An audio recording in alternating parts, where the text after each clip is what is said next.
দুই বা ততোধিক সেটের উপাদান নিয়ে গঠিত সেটকে কি বলা হয়? সংযোগ সেট। এই সংযোগ সেটকে আমরা সিধা কাপ দ্বারা কি করি? প্রকাশ করি। এখানে দেখো এটা কি, এটা হলো কি সংযোগ সেট। সংযোগ সেট এর নাম কি? এর নাম হলো কি ইউনিয়ন বা কি ইউনিয়ন। এর নাম হলো কি ইউনিয়ন বা সংযোগ সেট। তাহলে আমরা সংযোগ সেটটা কি বলতে পারি?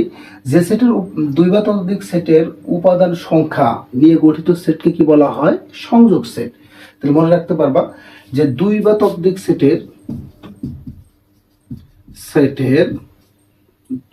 দুই বা ততোধিক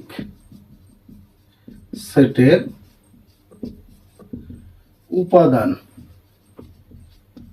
নিয়ে গঠিত সেটকে কি বলা হয়? সংযোগ সেট।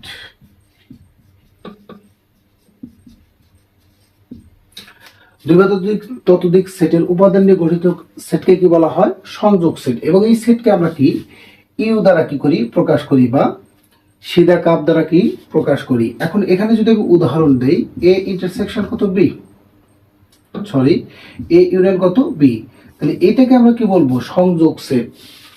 এখান থেকে আমি মান যদি ব্যবহার করি, দেখো এ ইকুয়াল টু কত 1 2 3, বি ইকুয়াল টু 3 4 5। তাহলে এ ইউনিয়ন বি মান কত? এর মান হলো 1 2 3 ইউনিয়ন বি এর মান কত আছে? 3 4 5। তাহলে এখান থেকে মান কি নিতে পারি? 1 2 3 4 5। যে এখানে আমরা সংজ্ঞা যেটা বলেছি যে দুই বা ততোধিক সেটের উপাদান নিয়ে গঠিত সেটকে কি বলা হয়? সংযোগ সেট। এরপরে আসো সেট। দুই বা ততোধিক সেটের মধ্যে যদি সাধারণ কোনো উপাদান না থাকে